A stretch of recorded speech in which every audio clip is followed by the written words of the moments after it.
अस्सलाम वालेकुम। आप देख रहे हैं मुबश्शिर लुकमान चैनल। मेरा नाम मुबश्शिर लुकमान है और रिपोर्ट आ गई है एयर इंडिया का जो प्लेन क्रैश हुआ था बोइंग 787 ड्रीम लाइनर उसके मुतालिक। और पहले दिन से मैं आपको एक बात बता रहा हूं, ये पायलट एरर है, पायलट एरर है, पायलट एरर है।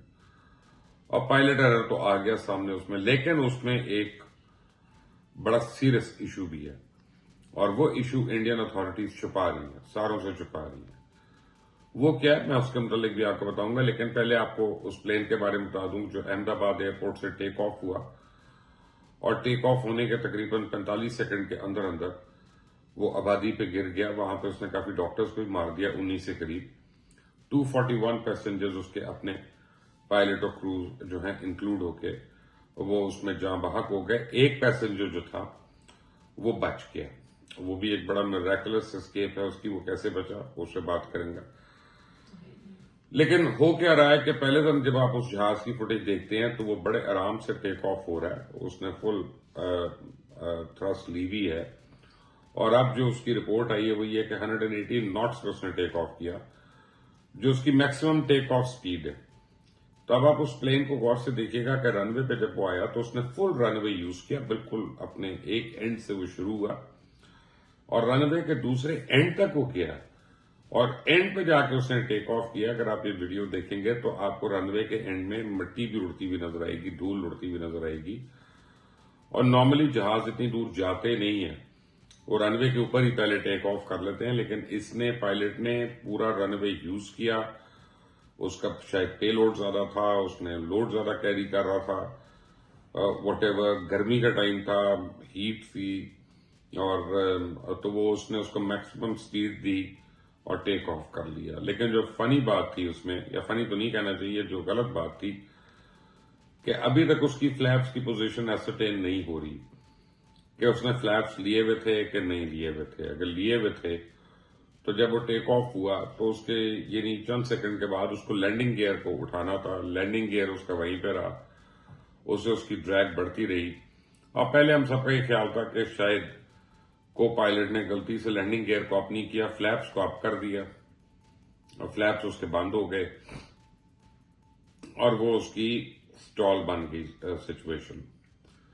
लेकिन सवाल है कि यहां पे तो दोनों इंजन फ्लेम आउट हो गए। जो रिपोर्ट आई कि दोनों इंजन जो थे वो बंद हो गए। फ्लेम आउट का मतलब ये है कोई बर्ड स्ट्राइक नहीं हुई। वो पहले दिन हमें पता चल रहा था कि बर्ड स्ट्राइक नहीं हुई है, कोई और चीज नहीं हुई। अब पता चला रिपोर्ट जो आई है वो कहती है कि जी फ्यूल कट ऑफ हो गया, यानी दोनों इंजन का। अब फ्यूल कट ऑफ होने का क्या तरीका है? इसके दो स्विच होते हैं जहाज के अंदर। अगर आपने कभी कॉकपिट देखी हो, अंदर आपको कभी एक्सपीरियंस हो या पायलट हो, और वो जिसे हम लाइट को स्विच ऑन स्विच ऑफ करते हैं, ये उस तरह का स्विच नहीं होता।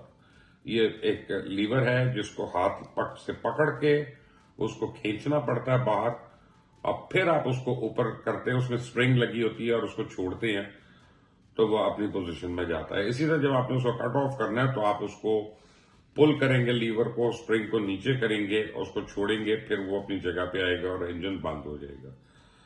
और दोनों को आप एक साथ नहीं कर सकते। पहले आप एक को करेंगे फिर आप दूसरे को करेंगे। तो इस जहाज के दोनों इंजन जो हैं वो फ्यूल कट आउट हो गया, उनका फ्यूल उनके यानी बंद हो गया।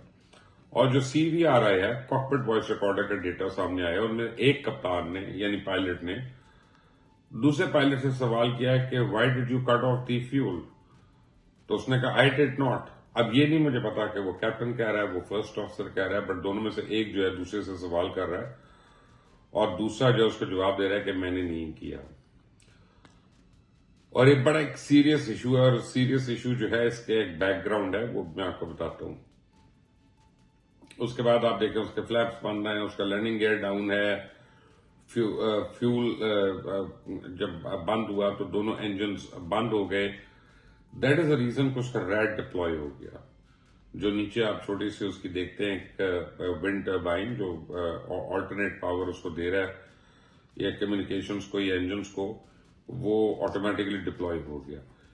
फिर एक जैसे आवाज आती है कि जी किसी ने कहा कि आवाज भी आई उसमें, गालिबन जो सर्वाइवर था उसने कैसे आवाज आई जैसे इंजन में कोई प्रॉब्लम हो रही है। तो एक इंजन दोबारा स्टार्ट हुआ, यानी उसको स्टार्ट ऑफ किया उन्होंने पायलट्स ने, लेकिन अनफॉर्चुनेटली उसकी हाइट इतनी नहीं थी जहाज की कि वो दोनों इंजन जो हैं वो स्टार्ट ऑफ होते और वो उसी तरह क्रैश कर गया और उनकी डेथ हो गई सारों की वहां पे। ये तो एक साइड हो गई। इस साइड का भी एक बैकग्राउंड है। एयर इंडिया के और बल्कि इंडिया के काफी पायलट्स को हमने देखा है और उनके मतलब हमें पता चला है कि professionally they are very incompetent, और उसकी एक वजह जो है इनकी ट्रेनिंग मैनुअल्स है। इनके ट्रेनिंग जो है बड़ी कमजोर है और ओवर पीरियड ऑफ टाइम इनके कई हादसे जो है वो बचे हैं।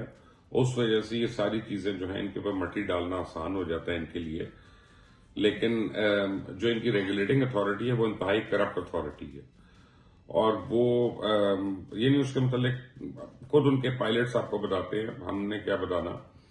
और यानी ये सीरियस लैक ऑफ ट्रेनिंग है यहाँ पे। आपको एक मोटा मोटा हिसाब बताऊं कि 300 फुट तक जब तक आप ऊपर नहीं होते आप कोई मेजर चीज को टच नहीं कर रहे होते, सवाई लैंडिंग गियर को ऊपर करना या उसको बंद करना इस टाइप की, या आप ऑटो पायलट को एंगेज करना। और कम से कम जेट के ऊपर 1000 फुट तक जो है आप स्विचेस को छेड़ते नहीं, आप उनको नहीं करते, क्योंकि एक मोटा मोटा असूल है कि जब तक जहाज 10,000 फीट नहीं क्रॉस करता तब तक वो अपने सेफ जोन में नहीं आता। जहाज सेफ जोन में उस वक्त आता है जब 10,000 फुट या उससे ऊपर उड़ता है। और बल्कि जो कैप्टन वगैरह अच्छे हैं, एक्सपीरियंस्ड हैं, अगर आप कॉकपिट में उनके साथ बैठे हों, जंप सीट पे बैठे हों, चाहे आप उन पायलट हों चाहे आप दोस्त हों, वो आपको बड़े आराम से रिक्वेस्ट कर देंगे कि 10,000 फीट तक मेरे से बात नहीं करनी। वो उस वक्त तक दे आर दैट एंगेज। अच्छा, फिर सिस्टम चेकलिस्ट होती है, एक प्री टेक ऑफ चेकलिस्ट होती है, टेक ऑफ करने के बाद एक मिनी चेकलिस्ट होती है, उस बाद क्रूज पे आने के बाद चेकलिस्ट होती है, और एक पायलट जो फ्लाई कर रहा होता है वो कहता है माई कंट्रोल्स और दूसरा जो है वो चेकलिस्ट रन करता है उसके साथ। यहां पे ऑब्वियसली कोई ऐसी चीज नहीं हुई और फ्यूल को कट ऑफ कर दिया। अब इसको कॉन्स्पिरेसी थ्योरी कह दें। जिस तरह के हालात चल रहे हैं हो सकता है कल को वो हमारे ऊपर ही ब्लेम कर दें कि जी ये हमारे को पेरोल पे था पायलट तो खुद मर गया, तो पाकिस्तान ने करवाया इससे। तो इसमें बोइंग तो बच गया और जनरल इलेक्ट्रिक भी बच गया। जनरल इलेक्ट्रिक के ऊपर बड़ा सवाल आया हुआ था, उनके इंजन हैं, उनके बनाए हुए इंजन है, तो वो दोनों तो एब्जॉल्व हो गए इस चीज में। एयर इंडिया जो है वो और उसकी पायलट ट्रेनिंग और जो रेगुलेटरी अथॉरिटी है उसकी अप्रूवल्स और लाइसेंसिंग जो है वो सारी की सारी उसके ऊपर एक बहुत बड़ा क्वेश्चन मार्क आके लग गया। लेकिन एक और बड़ा क्वेश्चन मार्क है सर्वाइवर के ऊपर। अब वो सर्वाइवर क्या कहता है कि जब प्लेन नीचे गिर रहा था तो मैं इमरजेंसी डोर के पास बैठा था, मैंने उसको खोला और फिर मैं जंप कर गया और अल्लाह खैर और मैं उसमें से निकल कर बाहर निकला हूं। उसकी एक वीडियो भी है कि लोग कह रहे हैं कि आई सर्वाइव द क्रैश। उस बाद अस्पताल उसको ले गए, बेसिक से उसको स्क्रैचेस थे ऐसे जैसे कोई मोटरसाइकिल से गिरा होता है और सीटें लगी होती हैं, कोई इंजरी नहीं, कोई कुछ नहीं, नथिंग ऑफ द सॉर्ट।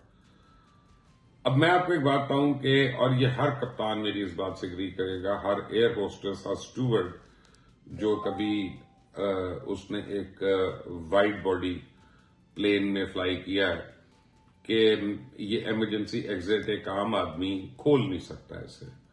जितना प्रेशर होता है, जितने उसके प्रोसीजर होता है उसको खोलने के लिए, और उसके पास इतना टाइम भी नहीं है जितनी वो बात कर रहा है। और फिर उसके बाद वो कूद गया जहाज के ऊपर से। भाई कूद के कहां पे अपना एक खुदा का खौफ करे, लेकिन और उसको माइनर से स्क्रैचेस लगे, या तो ये दुनिया का सबसे बड़ा मिरेकल है कोई, यह बहुत बड़ा झूठ है जिसको कवर अप किया जा रहा है। और इंडियन अथॉरिटीज जो हैं पहले उनको चाहिए कि वो उसको इन्वेस्टिगेट करें, पर इंटरनेशनल एविएशन वाले भी उसको इन्वेस्टिगेट कर सकते हैं कि भाई तुमने वो खोला कैसे दरवाजा। That's not possible, it's not possible. इतने प्रेशर जो उसका प्रेशर होता है मिड एयर में उसको इस तरह खोलता, it's just not happening, not in a Boeing.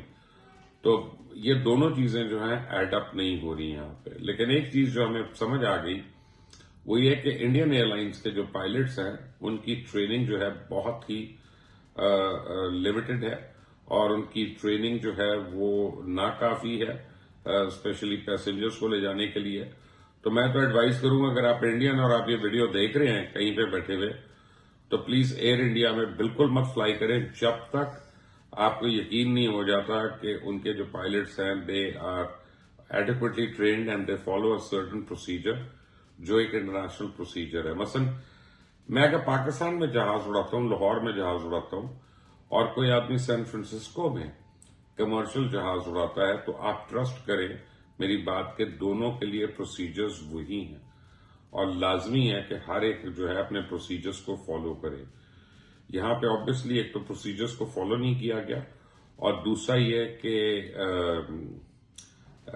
उसके ऊपर चेक नहीं था। जब यानी मैंने आपका दोनों इंजन को एक साथ वो नहीं फ्यूल कट आउट कर सकता, यानी एक हाथ से यूं करके, गलती से ना यूं करके, जेम्स बॉन्ड नहीं है। तो वो एक उसमें गैप है, चाहे वो 1 सेकंड का गैप हो चाहे 3 सेकंड का गैप हो, लेकिन उसमें गैप है कि पहले एक इंजन को किया फिर दूसरे इंजन को किया।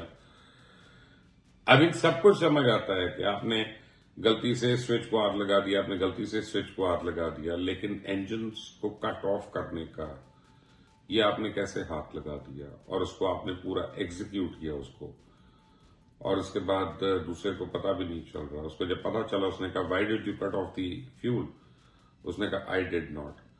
That is when he declared may day, जो लास्ट नून मे डे कॉल है। और बाय द टाइम कि कुछ होता, वो बेचारा क्रैश कर गया हुआ था, क्योंकि plane was only a few 100 feet up, it was not adequately up in the air कि जहां पे वो उसको रिकवर किया जा सकता है इंजन को।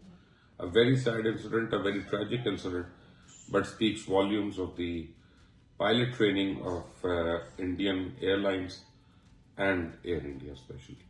Keep watching. Allah Hafiz.